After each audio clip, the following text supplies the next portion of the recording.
Welcome to this explainer. Today, we're tracking a terrifyingly beautiful transformation. We're talking about an ancient apex predator, a man forged literally to destroy, who somehow flipped the script to become a visionary of peace. But to understand the light, we have to start in the dark. Picture it. You're standing in the dead, suffocating silence of a battlefield's aftermath. The air is thick, the land is just covered in blood, bodies, and smoke.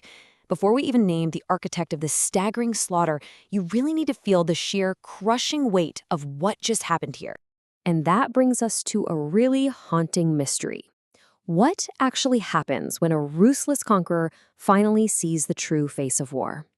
Well, we are about to witness the real-time psychological collapse of a titan, the breaking of a man's soul.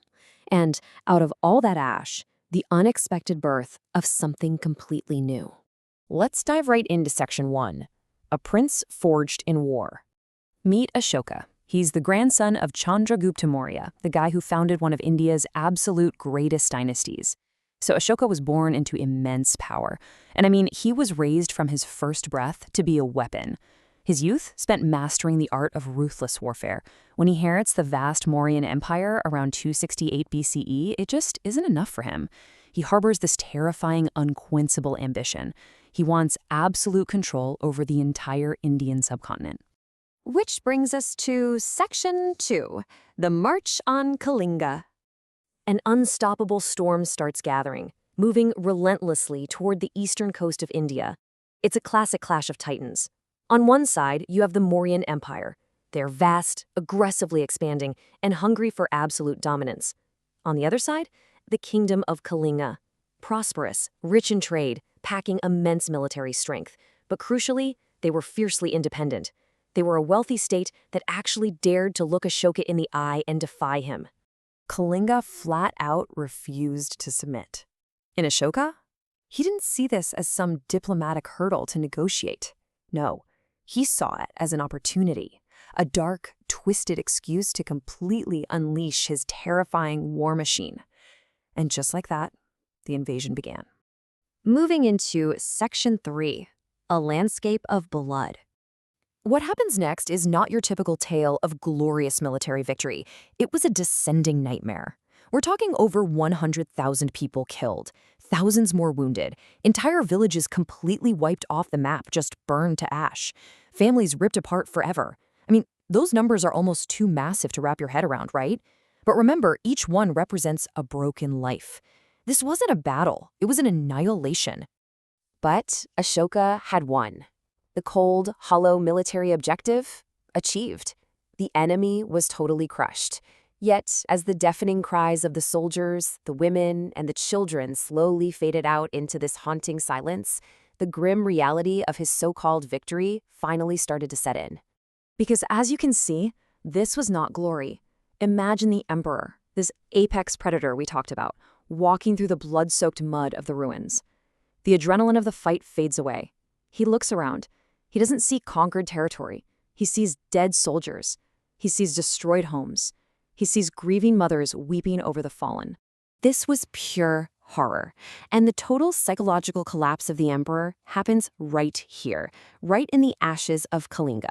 For the very first time in his entire life, Ashoka sees war not as some grand, majestic conquest, but as the creation of immense, unforgivable suffering. His greatest victory was, in fact, his absolute greatest failure. He gained a kingdom, sure, but he completely lost his soul. Section 4, The Vow of Peace. So, from the absolute depths of this nightmare, something snaps, a revelation. A ruler completely consumed by intense sorrow makes a desperate bid to reclaim his humanity. He chooses renunciation. That's the formal rejection of violence and warfare, trading it all in for peace, compassion, and justice. Standing right there in the awful silence of Kalinga, Ashoka makes a decision that literally alters history. He walks away from bloodshed entirely. He embraces the nonviolent teachings of Buddhism.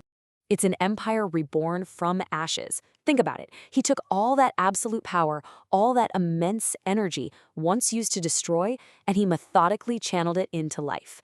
He built hospitals. He planted trees to shade weary travelers. He dug wells for the poorest among his people. He promoted religious tolerance and absolute fairness. He painstakingly started to heal the very world he had just tried to break. The emperor was transformed. I mean, talk about a complete 180. The old way was brutal, sending heavily armed soldiers across borders to conquer, burn, and destroy. But the new way, revolutionary. He started sending Buddhist missionaries across Asia to spread peace and wisdom. His emissaries traveled incredibly far, reaching places like Sri Lanka and Central Asia, a magnificent, absolutely unprecedented pivot from terror to enlightenment. Which leads us to Section 5, Messages Carved in Stone. Ashoka knew that his dark epiphany had to survive long after he was gone. He needed to make sure this newfound morality would never, ever be forgotten. So, he carved his message right into the earth itself. These are known as his eternal edicts. They were carved deeply into towering stone pillars and massive rock faces all across the empire. And they preached kindness, justice, moral duty. They demanded respect for all living things. These inscriptions weren't just laws, they were monumental records of moral leadership, silent, towering witnesses to his transformation that changed the very fabric of India forever. He began as a conqueror, absolutely feared for his brutality, a literal weapon of mass destruction. We are witnessing the staggering arc of a single life here, moving from the absolute darkest depths of violence to becoming a king remembered for his humanity. One man's profound regret, his horrifying realization standing in the mud and blood of Kalinga, quite literally altered the course of human history forever. After witnessing the absolute worst of mankind, he actually chose peace over power. True victory is not won through war, but through peace. Think about the agonizing journey it took to be able to write those words. From a prince forged in war to a visionary who realized that conquest only ever brings suffering. Keep this in mind the next time you think about power and legacy. Ask yourself, what is the true nature of victory?